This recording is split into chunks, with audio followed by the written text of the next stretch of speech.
All right. Good afternoon, everyone. So I want to begin by thanking everyone who's joined us today. We recognize how busy life is and really appreciate time to join us for this webinar. So my name is Shivani Desai. I'm a clinical psychologist here at Stanford in the Department of Psychiatry and Behavioral Sciences. Today's webinar is part of our ongoing webinar series for our Parenting Center community. For those who are new to our webinar series and joining us for the first time, please check out our website and YouTube channel where you can find all of our past webinars. We will be sending an email following today's webinar with this information as well. So in addition, we want to share some of the other resources that we have available to our community. For those interested in a more personalized resource, we offer online parenting consultation classes on a variety of different topics. These classes are offered in a small group format and designed to build on the information provided during our webinars, offering additional education and scientifically based tools to support your child or adolescent.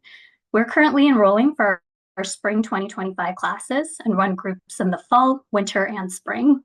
We have also recently launched our first on-demand parenting class to help increase access to our resources anytime, anywhere. All details and enrollment information are available on our website linked below. Additionally, the Stanford Parenting Center is on social media. Please be sure to follow us on Instagram and Facebook for bite-sized, science-based parenting tips and strategies.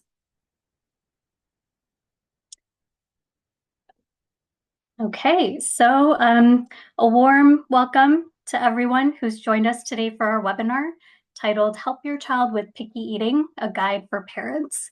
So our presenters today are myself and Dr. Nandini Datta, clinical psychologist, and Dr. Anne Claire Grammer, who's a postdoctoral fellow in the Eating Disorders Clinic here at Stanford.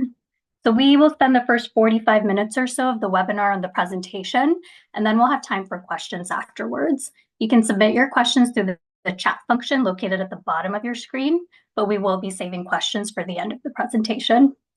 So now I'll go ahead and turn it over to Dr. Datta. Thank you. Hi, everyone. So I'm going to start by talking a little bit about picky eating very broadly. So if we were to think about picky eating as this big umbrella, there's many different reasons that we can see picky eating in our kids. And some of it's totally normal, developmentally appropriate pickiness, which we'll talk a little bit about. Some of it does warrant clinical concern. That's when it starts to become avoidant restrictive food intake disorder, which is a mouthful, no pun intended. ARFID for short. And we'll talk a little bit about when it starts to morph into looking like there's some clinical concerns. There could be organic reasons for picky eating. So something going on gastrointestinally, some oral motor deficits. So we'll talk a bit about that.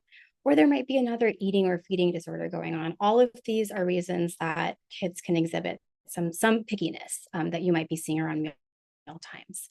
So our goal with this presentation bit about the reasons why, but spend the bulk of the presentations giving some tips and strategies that you can do right at home starting tonight for dinner that will hopefully be helpful for you. Next slide, please. So let's talk about normal pickiness for starters. From ages 2 to 4, kids go through a period of normative pickiness. And it can look scary for parents for whom their kid previously was eating everything, eating frequently, eating a wide variety. Suddenly foods are starting to fall off. Why does this happen? It's actually a built-in protective mechanism. So my 11-month-old will put everything in her mouth. It could be a rock. It could be her diaper. It could be actual food, which is good. It could be milk. And by the time kids start to turn 2, they become a little bit more discerning about what's going in their mouth, which is a good thing. And this can expand to foods too, and some preferences around what you like and what you don't like. Some of it is genetics by way of what flavors and textures are preferred. There's also a change in hunger level. So babies, newborns need to eat super frequently and they're growing kind of exponentially, right? Once you hit age 2 to 4, that growth slows down a little bit, and appropriately and relatedly, there are some changes in their hunger levels too. They might be feeling a little bit less hungry. During this developmental period, the world is so exciting. There's so much going on. They're growing. The world is brand new. So it could be a little distracting. Things might be more exciting than eating a broccoli or eating a carrot. So that could be some reasons for normal pickiness. There could also be a desire for familiarity amidst all of the chaos and the changes of their world and their little bodies. They might want to stick to what we call comfort foods. They have comfort foods too. Or a desire for independence, learning how to say no and what no means. And no, I don't want my broccoli. I don't want my carrots. So these are all sort of this, what we consider developmentally appropriate pickiness in this time frame. Next slide, please. But when do we start to see that makes us get a little bit worried? So in picky eaters for whom it's a little bit more chronic, we might be seeing kids feeling really full really quickly. So we call this early satiety. It's when, I'm all done and the plate still has like 75% of the meal left, or kid is eating really slowly, cutting the food up into teeny tiny pieces, taking a really long time to swallow, just chewing and chewing and chewing. Sometimes there's a low variety. So the child is eating like 5 foods and they're generally kind of soft, white, or sweet foods or crunchy foods like chips. Food jagging is what we call when, so say I was eating pita and hummus every single day for every meal for like 3 weeks, I may get really sick of pita and hummus. And for kids who are picky eaters, food jagging is when they get really sick of a food that's preferred and it kind of falls off of their always list, which is concerning when the list is already pretty narrow, when they get bored of some foods but have difficulty adding foods back onto their list, or trying new foods. There might be specificity around brands or preparation. So I will only eat French fries from McDonald's. I only will eat toast if it's toasted to this specific color brown, nothing else. And then a lot of tantrums and anxiety during meal times if there are deviations from some of these expectations for them. Next slide, please. So why do we see these behaviors? What's going on in their little brains? There could be lots of different reasons. One of the reasons can be sensory sensitivity. So we call these kids our super sensors or having sensory superpowers, which on some level is wonderful because they're experiencing the world as so joyful and bright, but they also experience everything a lot bigger, whether that is sad emotions or tastes and textures. And they might be very, very specific about what is considered acceptable as far as taste and textures go. There may be a kind of a more chronic, pervasive lack of interest in food. So these would be the kids who need reminders for meal times, constant reminders to finish their meal, chronically low appetite. There might be kids who are eating pretty normally, but then something happens, like they have food poisoning, or they see somebody with food poisoning, or they have a fear of choking or vomiting, and then suddenly eating becomes really scary and you see a sudden drop off in the eating. There could be just sort of a fear of new things in general. We call this neophobia, but food neophobia specifically is a fear of trying new foods.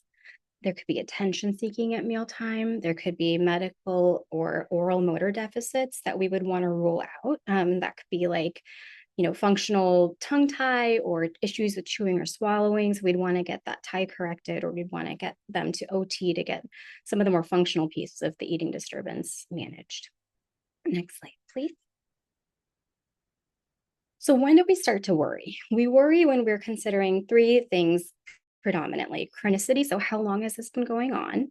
Medical consequences, which we'll talk a little bit about in the next slide, but this is sort of when we start to see differences in nutritional, the impact of low nutrition on someone's growth and development, and social impacts. So if it's impacting the kid's ability to go to birthday parties or restaurants and things like that. So let me go into a little bit more detail on the next slide, please.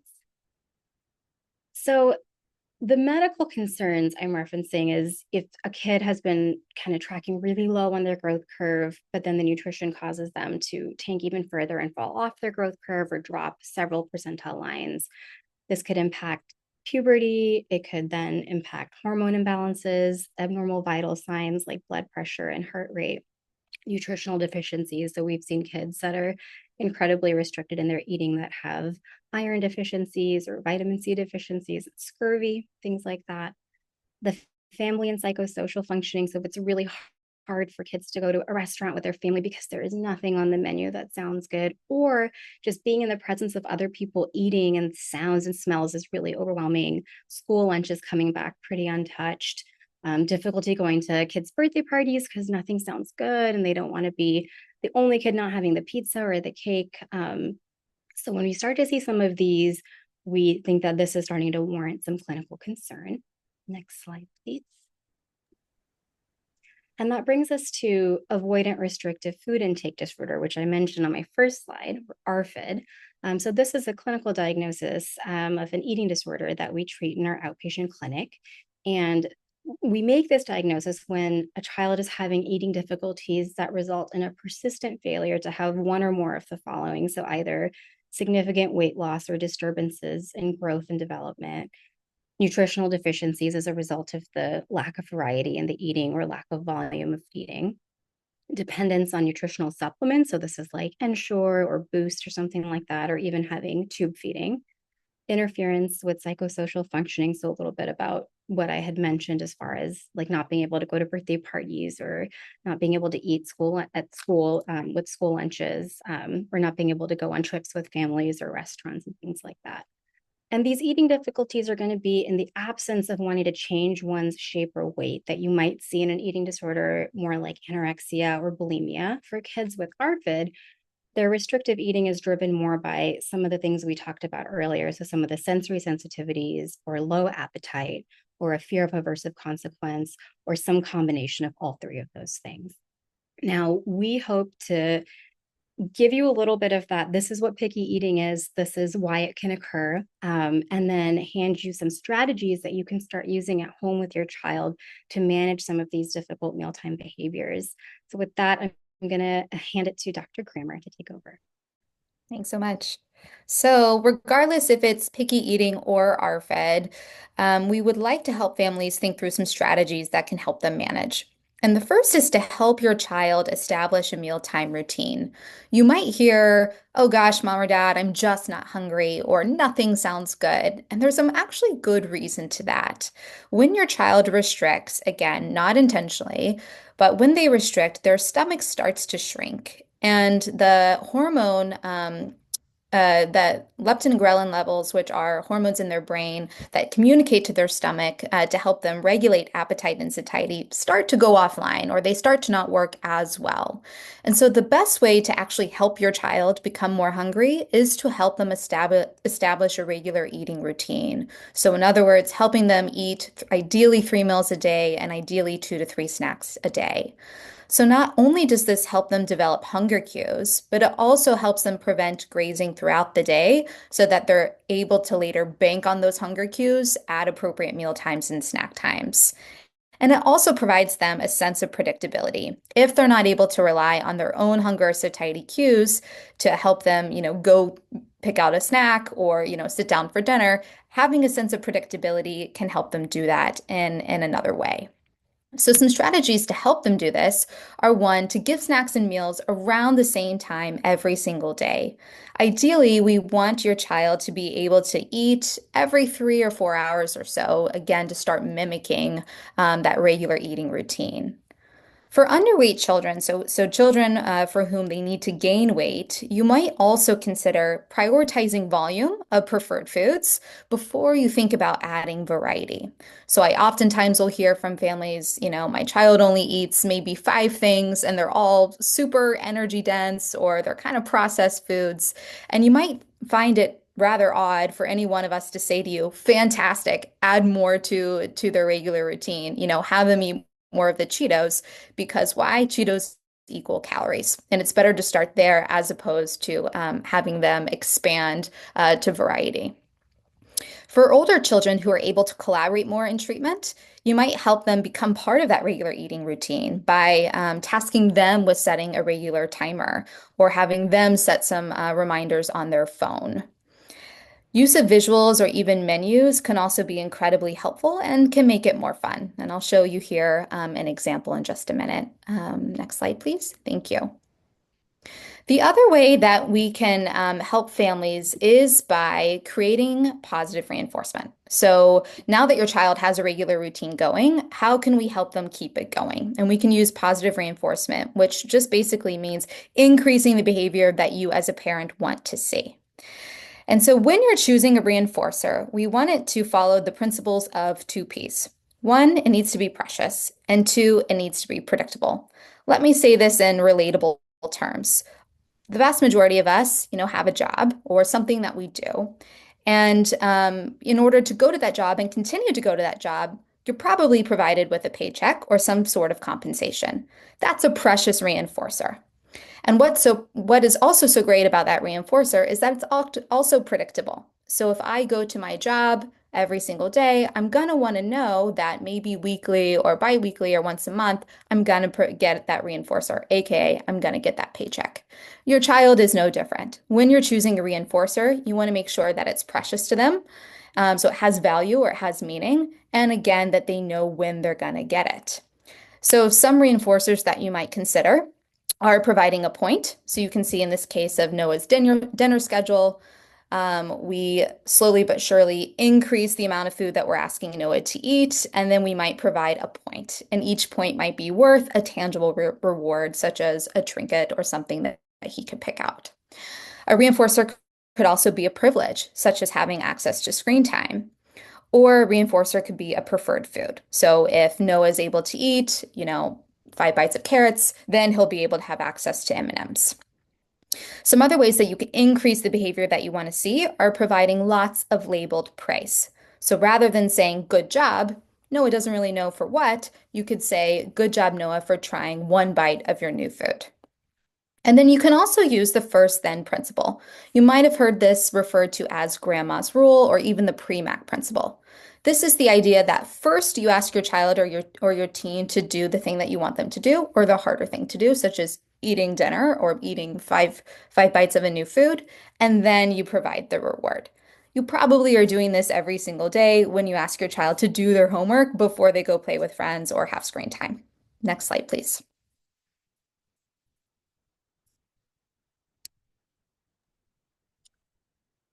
All right. So we're going to go ahead and transition, and I will be discussing how to introduce new and challenging food to your child to increase variety into their diet.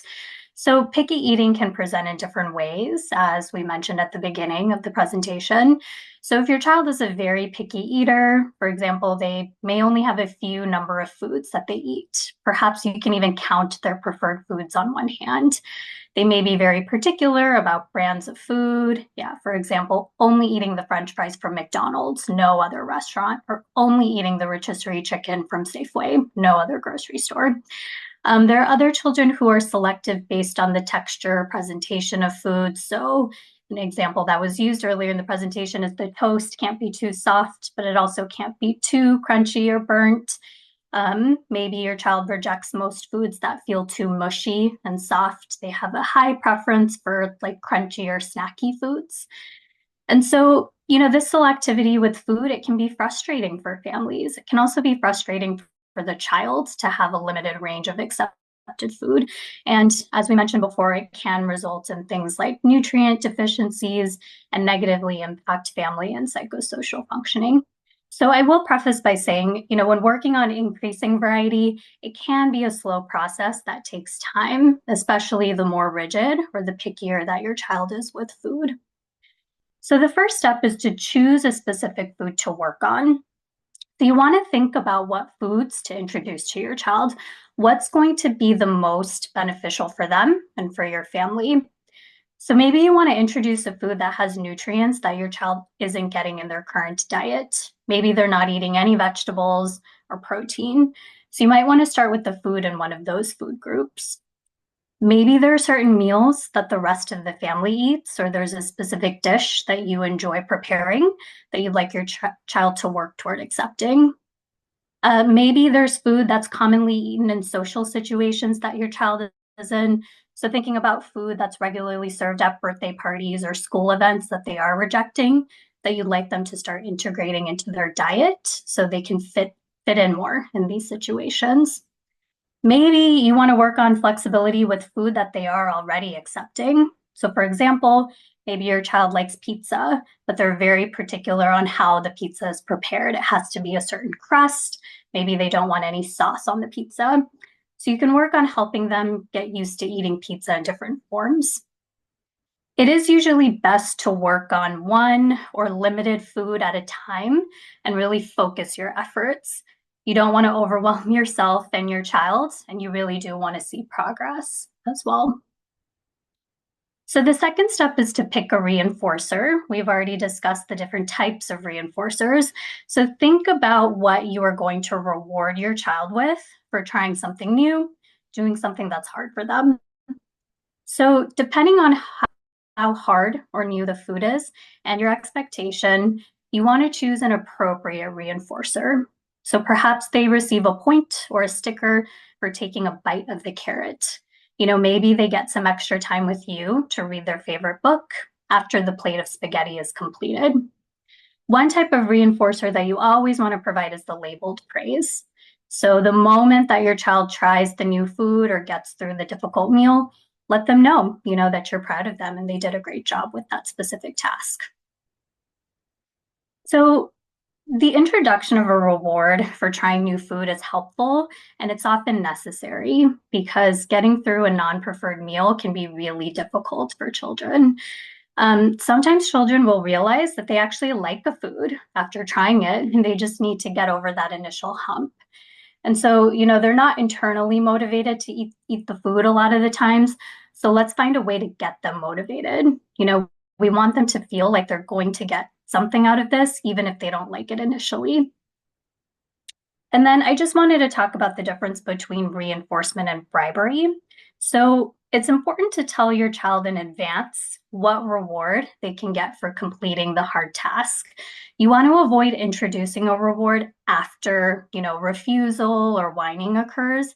That would be considered bribery. And that actually reinforces the disruptive behavior. So you want them to associate the reward with the positive behavior, which is eating, and not with the disruptive behavior, which would be the refusal or the whining.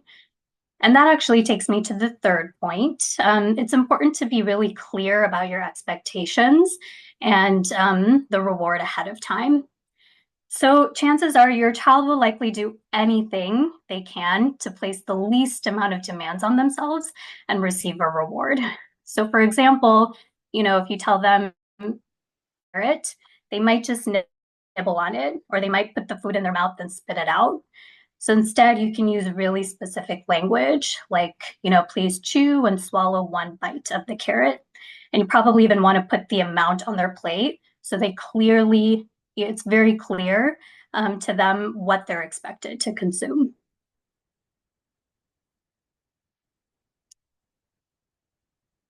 Okay.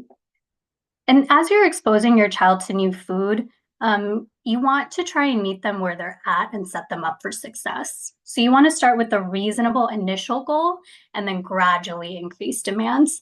So some children, they have a hard time just being around the food. So you may just start with getting them used to exploring it. So touching the food, smelling it, licking it. You're going to start down here, kind of at the bottom of the triangle. And then once they get used to this, you increase the demands by encouraging them to eat the food. So perhaps you start with rewarding them just for taking one bite. Once they get used to this, you move on to multiple bites, to then eating a full portion and ultimately incorporating the food into their diet. And the thing is, you want to meet your child where they're at, but you also don't want to be too accommodating. So you want to choose a reasonable, appropriate initial goal, initial step, and then move up this hierarchy at a reasonable pace in which you are challenging your child and you're encouraging them to go outside of their comfort zone. And so, for example, you'll want to try to avoid spending weeks on end just having your child down here exploring the food. I mean, it's understandable that it can feel hard to take that extra step with food, but you might find that your child can do it. They just need that extra push.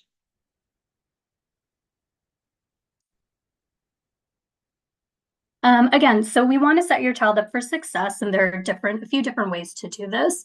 So first of all, you can start with foods that are close to what the child already accepts. So, if they're only eating the French fries from McDonald's, you can try to present them with French fries from a different restaurant.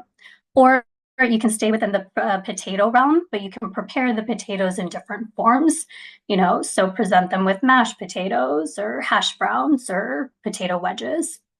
You can also consider pairing the food. So, for example, adding a condiment to a non-preferred food. If you're trying to get them to try carrots or broccoli, allowing them to dip the vegetable in a sauce that they like, maybe like ranch dressing. Another example is mixing the non-preferred food into a preferred food. So maybe cutting up the broccoli or carrot into small pieces and mixing it in with rice, if rice is a preferred food. These, again, are just initial steps to ease your child in and motivate your child just to try the foods. You'll want to work your way up to having your child eating the foods just on their own plane eventually.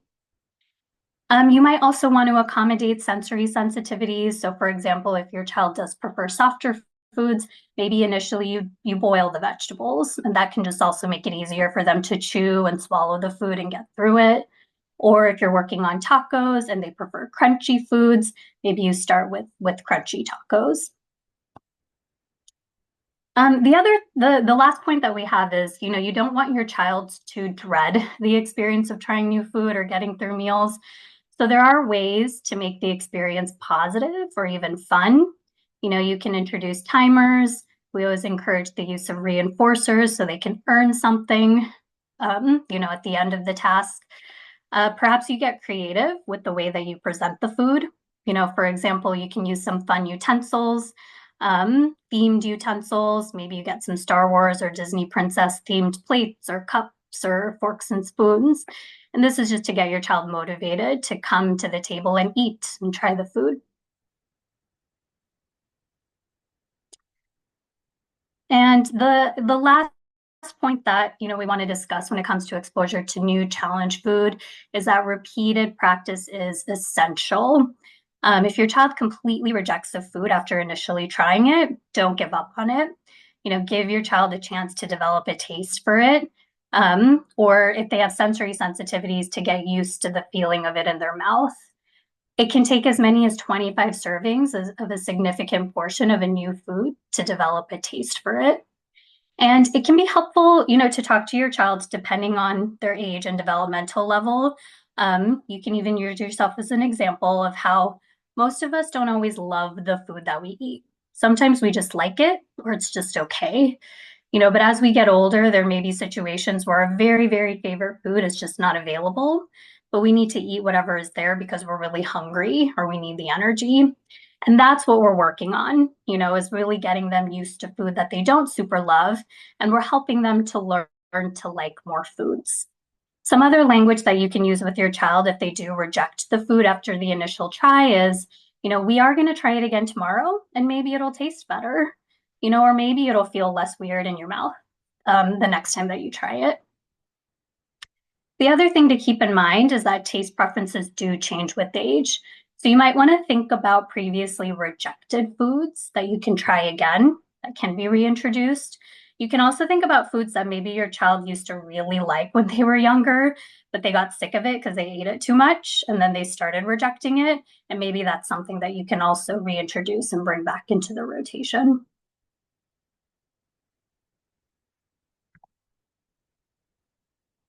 Okay, so we discussed a lot of strategies on how to establish a meal routine, increase frequency of eating and meal portions, and then also exposing your child to new and challenging food. And when these strategies are put into practice, it can often result in challenging behaviors. So oftentimes we see flat out refusal. Your child will just say, no, no, no. They might try to escape, avoid the situation by just fleeing the dining table. There might be, big emotions involved, crying and tantrums. Spitting out food is something that often happens when it comes to non-preferred food. Oftentimes with picky eaters, they can take a really long time to get through meals. It can take over an hour, up to 2 hours just to finish dinner, which can, be disruptive and inconvenient when it comes to family functioning. And so we're going to go ahead and discuss some ways to try and prevent these behaviors from occurring and ways that you as parents can respond if they do occur. The first strategy that you can try is to consider whether introducing a distraction during meals is actually helping or hurting your child get through the meal or the snack. So you just heard Dr. Desai say sometimes even getting your child to the table can be quite the feat. So being able to have a reinforcer at dinner might actually be an effective strategy if you're able to pair eating with that reinforcer.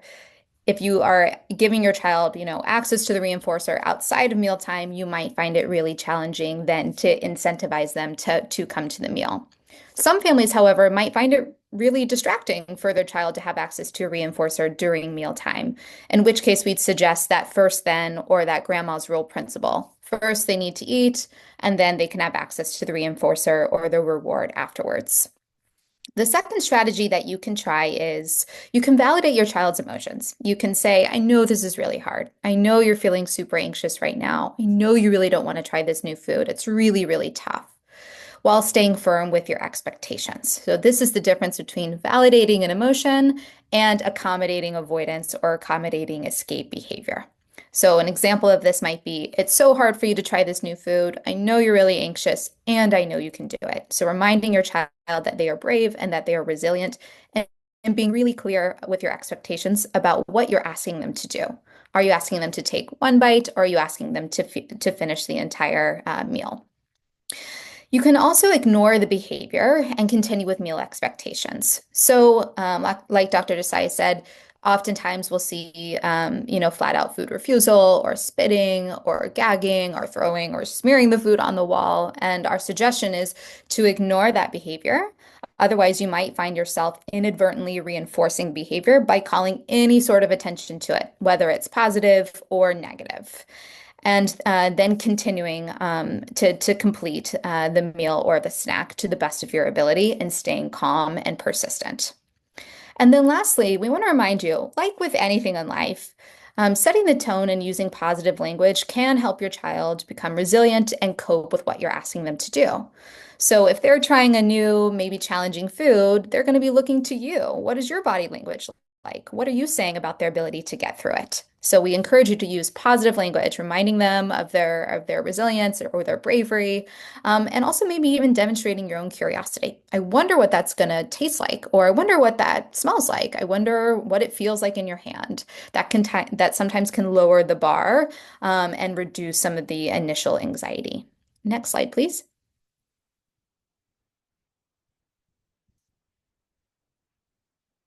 Some other strategies that you can use are setting a timer. So, as we all probably know as adults, the task of anything will expand to the time that you allot for it. So, if you say to your child, finish all of your dinner, and they have a really tough time doing that, they're going to likely take a really long time to do it.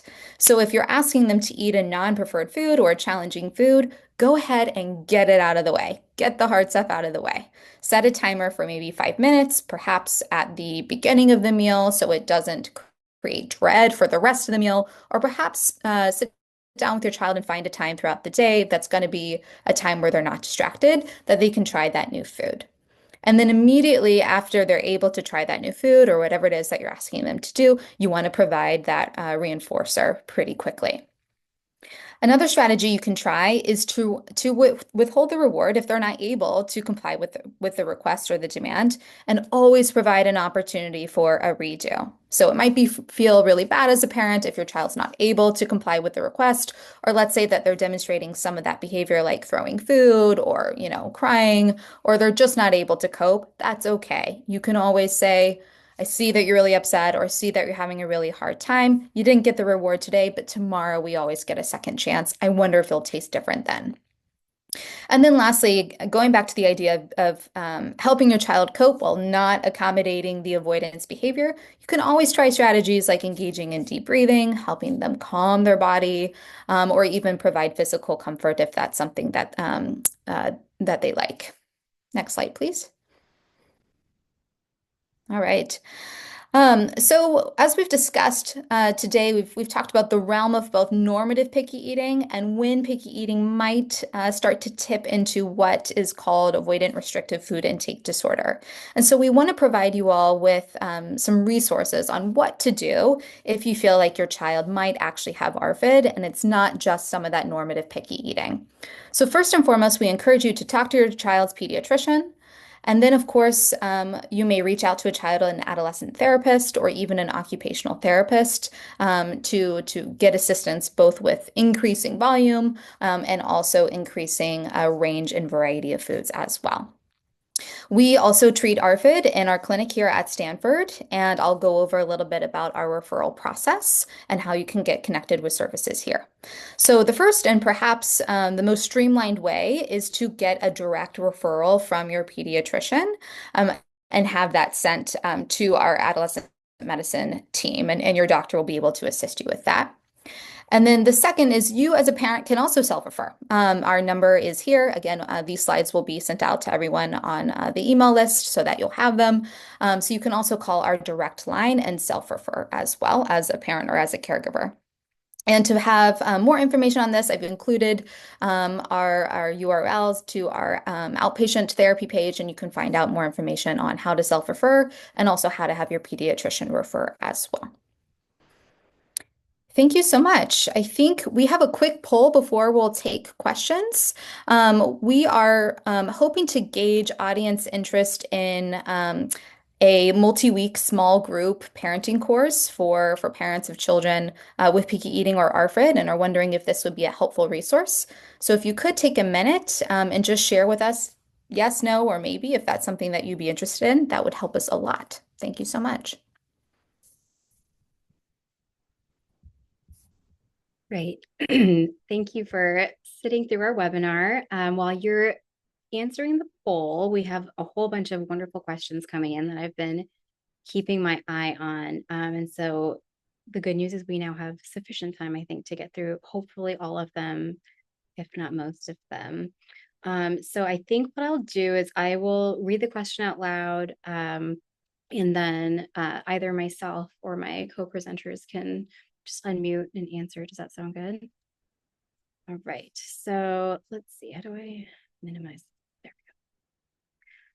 So the first question that I see is that my child goes to preschool on Tuesdays and Thursdays and then has different caregivers Mondays and Wednesdays. What are some strategies for establishing a mealtime routine across different caregivers and likely different settings as well, if they're at school? Either of my co-presenters want to take this one? Yeah, I can go ahead and start. We do encourage alignment across caregivers on how you're establishing the meal routine and also just how you're responding if there are any challenging behaviors that do arise, if there is any kind of food refusal or difficulty with, sticking to the routine. This is where the use of visuals can actually be really helpful. So setting up a menu and kind of working together as caregivers, developing the menu ahead of time, and then sharing the menu with each other. And so, again, that can just make sure that there's consistency between the different homes.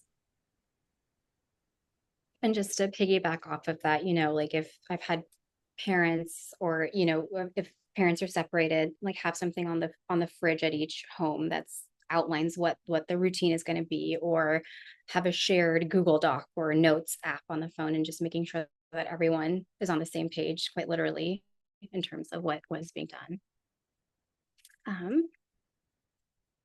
The next question is, if picky eating is normative between ages 2 and 4, does this mean it only becomes a clinical concern after age 4? Which is a great question.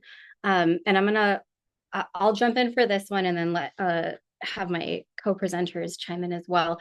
I think it's harder to diagnose ARFID before age 4 because of the fact that some picky eating is normative in that age range. I think some of the things we talked about in terms of warranting clinical concern are still true. Like if the kid has been on their growth curve, but then between the ages of 2 and 4, it suddenly tanks or something like that. I would still want to check in with pediatrician see what's going on, rule out other things that could be contributing to some of the differences in growth. But I think from a purely behavioral perspective, it's a little bit harder to diagnose ARFID. Doesn't mean that it doesn't happen in really, really young kids. I think we just know a little bit less about it. But because some level of pickiness is pretty normal in that age range, it's a bit harder to diagnose. Dr. Desai or Grimmer, do you have anything to add to that? The next question is, my 12-year-old has been very picky since toddler time, and I think she falls into the ARFID category. We are constantly working on increasing variety. Should we also see a doctor, get clinical treatment? Anyone want to jump in for this one? It never hurts, just to consult with your pediatrician. It never hurts to get some lab work done, to see if there are any kind of nutritional deficiencies. And then your pediatrician from there can give you appropriate kind of recommendations, either medical recommendations, maybe referrals to a specialist if that's appropriate, and even recommendations to get, behavioral assessment and intervention. But your pediatrician is always, kind of a nice, appropriate and nice first line. Dr. Rimmer, did you want to add anything? No, echo all of that. Awesome. Okay, and then we have, could you perhaps speak a bit more about what to do when your child does like the new food that they try, but they still seem to be refusing to eat it in the future? Yeah, great question. I will echo a lot of the information Dr. Desai already suggested, which is that one, the message should be to increase more opportunities to try the food, but perhaps to think about different forms and different varieties of the food group. So if you're having your child focus on, I don't know, broccoli, well, it might taste really different if it's doused in cheese or if it's, put in the air fryer or if it's in a soup. So thinking creatively about new opportunities to try the same food. In general, though, I hope to share with parents to first and foremost think about the utility of introducing some of these foods. At the end of the day, what are the foods that you want your child to be able to have a palate for, or at least be able to tolerate? And if it's, broccoli, that's the hill you want to die on. Okay, maybe that's not the best, but are there foods that you think are either really important to introduce them to, or perhaps are really important to your family or your culture that you might want to start and prioritize? Yeah, I agree with Dr. Grammer is saying. You might want to just have a conversation with your child about why they're refusing to eat it, especially if they tried it and they liked it. And, just having a conversation with them. And you are able to do that with, some of the older children or adolescents about the importance of incorporating this food into their diet. Does it have certain nutrients that they aren't receiving? Is it going to help them in social situations? And the older kids, adolescents might be able to grasp this a little bit more and then feel motivated to start incorporating it into their diet. I'm just scrolling down. We have a lot of questions. So I'm going to try to get through as many of them as we can. Somebody had asked about the age cap for our clinic. 15 is not too old to join. We generally go into transitional aged youth, so like 22. And so 15 is absolutely right smack dab in the middle. The next question we have is, what is your advice if my 12-year-old starts to gag when she tries a food? I usually feel bad and let her stop after that bite. Yeah. So a tip for this is to instruct your child to practice some deep breathing. So the prompt is to relax your face and breathe in through your nose. And I would instruct you to actually practice this with your child before you're even having them try that new food. So relax your face, breathe in through your nose. The second thing you can do is, again, going back to how to respond and the importance of staying neutral and calm. So helping your child understand that, I know it sounds bad as a parent, but gagging is really normal. And it's just a response or a reaction to a strong knee-jerk reactivity to a new food or taste or texture. That's okay. So the best that you can be calm as a parent and say, that's okay, relax your face, breathe in through your nose, and keep going. You can even have the trash can ready to go so that, it doesn't become more of a scene. And then make sure to use lots of positive praise, lots of reinforcement, and think about what level of engagement they would be able to have. Could they still eat one bite? Fantastic. Provide praise, provide part of the reward and work on the food again at the next time. And I think to add to that a little bit, I completely agree. And the messaging, if the kid is gagging and then the food is like, okay, you don't have to have it. Anxiety gets that message, right? That like, oh, I can gag and then I don't have to try this new thing. And it's very scary to see the gagging. And of course, you don't want to see your kid gagging. And like Dr. Grammer said, it's a completely normal response to trying a new food, especially for our kids that have such sensitive palates. Do you have recommendations for reinforcement for a 16-year-old highly sensitive to texture and smell like mushrooms and seafood? Yeah. And so when it comes to reinforcement, yeah, it really depends on your child's interests, what they're motivated by. With sensory sensitivities, especially if your child is highly sensitive, you might want to start kind of lower on the hierarchy. And so really you're just getting them used to exploring the food. You're just getting them used to maybe just, smelling the food or touching the food initially. And again, with reinforcement, don't shy away from using rewards. Think about what your child is motivated by, and if they can get through it, if they can get over this hump, they can earn whatever that tangible reward is. So again, that really just kind of depends on, your child's interests and what they're motivated by. What are some recommendations for parents of a child with a developmental disability like autism with challenging eating behaviors? How might support look different? It's a great question. And luckily, we have Dr. Desai here, who also works with kids with autism and is an expert in both of these areas. Thank you. Yeah, so everything that we discussed today, it can be used with children with developmental disabilities, including autism. And these are actually behavioral strategies that are often used in intervention for autism, to address other challenges, for example, the use of reinforcement.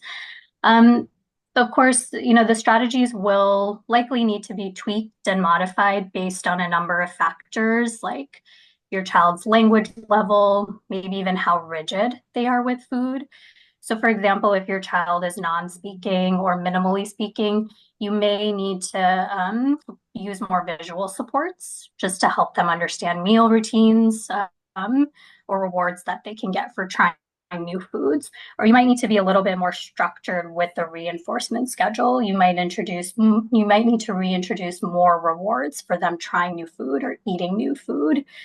But picky eating is something that can be pretty severe in individuals on the spectrum. So definitely would encourage, again, consulting with your pediatrician, getting your child assessed, and maybe receiving some formal like feeding intervention. And so, we kind of already discussed this, but occupational therapists, they often do provide feeding therapy and they have experience working with kids on the spectrum. If it's more of like an oral motor deficit, like your child is having difficulty with chewing or swallowing, speech and language pathologists can also assess and intervene, and they can just help with strengthening those muscles. We'd also encourage, if your child is receiving ABA services, then intervention around eating, feeding can be integrated into the ABA services, especially if they're in home. That would be wonderful for them to be able to do food exposures like in the natural environment, like at the dining table. But the strategies that we outlined today, they are applicable to children of various ages and developmental levels.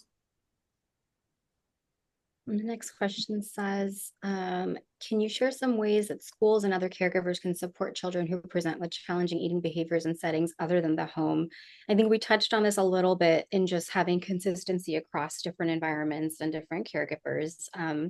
So if a parent has a specific mealtime routine, as much as they can communicate and share that with the school or with the daycare, what have you, preschool, to make sure that the expectations are the same in different environments. Let's see. Does ARFID also consider weight gain? And my child totally refuses to eat when we offer him snacks or meals. He will absolutely not collaborate with us. So I think looking for recommendations around that. For number one, low weight is not a stipulation of an ARFID diagnosis. Kids can be across the weight spectrum and have a diagnosis of ARFID.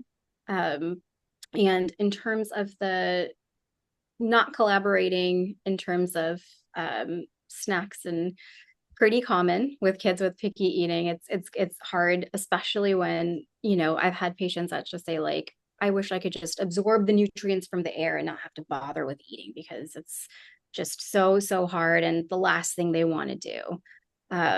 In terms of strategies and tips for that, I think that some of the points that Dr. Grammer and Dr. Desai made on having a mealtime routine and reinforcements put into place, particularly precious reinforcements, perhaps might be helpful here. I don't know. I'll hand it over to Dr. Desai and Dr. Grammer as well. Absolutely. And perhaps changing the language, depending on the age, it might not be a request to eat, but rather an expectation.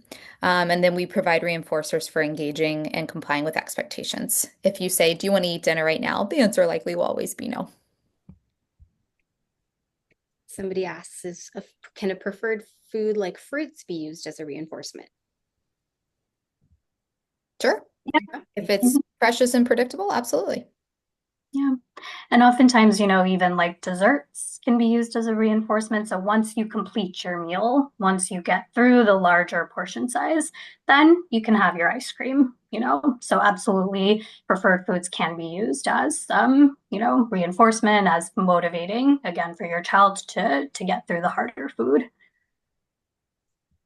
There's a question about, do we need a referral to even get screened for ARFID or other eating disorders, or is this something the pediatrician does before referring? So I think the pediatrician can assess for some of the medical consequences that we were talking about. A psychologist has to do the diagnosing. So if your pediatrician thinks that there might be something going on in the realm of an eating disorder like ARFID or anorexia, they can put in the referral to our clinic, where you would have an evaluation with one of us or one of our other colleagues on our team. And we would be the ones that would kind of ask all the questions and then provide a diagnosis and treatment recommendations. How do you account for orthodontic issues with picky eating? Our child, who is already pretty picky due to textures, now refuses to eat any solid foods due to it getting stuck in his palate expander. There are not many options per the orthodontist, given his mouth crowding and pain from his teeth growing on top of other teeth. Even want to take a stab at this one. It's a tough one. I don't have a great answer other than try to collaborate with the orthodontist, which seems like you have, and then two, maybe thinking through what would be good enough during this time while your child is using the expander, and just trying to get in calories and nutritional needs in creative ways. I was gonna say like the getting in as many calories if that is a concern as far as growth and development goes. What can you get in that is going to be the most bang for your buck, so to speak, the most dense? It is tricky though. Would a child routine with poor appetite, limited oral intake, and weight loss be considered to have ARFID if the poor oral intake is related to generalized anxiety or depression? It's hard to say. I mean, it's why we do a full evaluation to diagnose ARFID.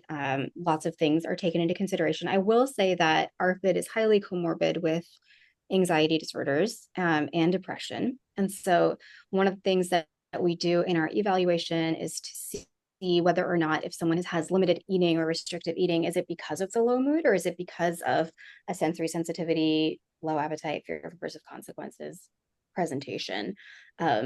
If the low appetite is only occurring in the setting of low mood or a depressive episode, then that wouldn't be considered ARFID. But I think it requires a lot of, we have to see the kid, ask all the questions, and it's a great question. And oftentimes, malnutrition is also related to low mood and increased anxiety as well. Again, you do want to understand the root of the issue, absolutely, but just working on nutrition oftentimes we do see an improvement in depressive and anxious symptoms. Let's see. Somebody says, any strategies to try? He refuses to use a water pick to help, and we have tried all the strategies which are more directed towards neurotypical kids. I wonder if this is asking about strategies for trying new food. I'm not sure. Yeah. I think we kind of touched on this in the interest of time. I just want to make sure we're able to get to some of the ones at the bottom. Okay. Yeah, there are a lot of questions coming in, and I am. Should we do maybe like 2 more questions? Yeah, let's do today. 2 more. I don't know, have Dr. Desai and Dr. Grimmer, have you been reading ahead? Are there any that you feel like we haven't touched on yet? Let's see.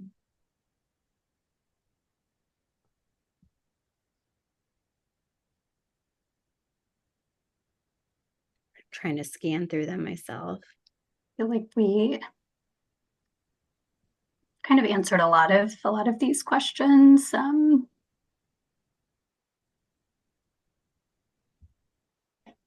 There's one about, do you have any tips for helping reduce mealtime anxiety? My 4-year-old sometimes gets so anxious over trying, oh, I lost it.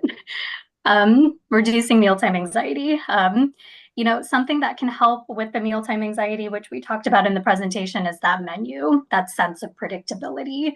So, talking with your child and doing planning ahead of time and maybe choosing, what's the meal, what's going to be the expectation for the week. That in itself can reduce anxiety. So it's not like your child is coming to the table and they don't know, what the expectation is. And again, the use of the reinforcement as well can just be really motivating for the child.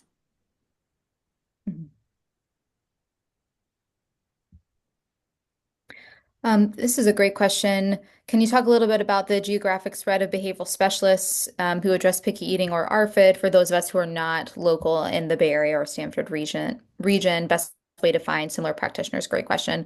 Dr. Desai or Datta, do you know, is there a local resource or list that parents can go to? I know of specific centers around the US that treat ARFID, particularly ones that I've collaborated with in the past, like in Boston, at Harvard, or Duke University, or UCSD, or UCSF.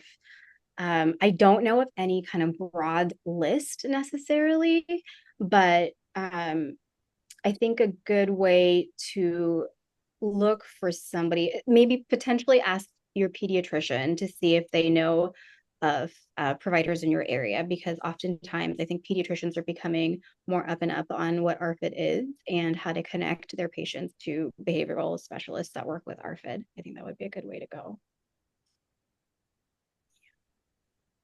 I'm looking at the time and I know we have 2 minutes left, but so many good questions. The slides are definitely going to be sent out, and if the poll is done, then hopefully we can follow this brief webinar with a more in-depth course for folks who are interested in learning more and having more targeted behavioral support. Anything else that you would want to add, Doctors Desai or Grammer? Should we do one more question or wrap up? Maybe wrap up. Good to wrap up. Yeah. I think we can wrap up. Yeah. Thank you, everyone, so much for attending. We hope this was informative. And maybe we hope to see you in a class in the future. Thanks for all the excellent questions. I'm sorry we didn't get to all of them. They're fantastic and very thoughtful. Thank you so much. Have a great rest of your day.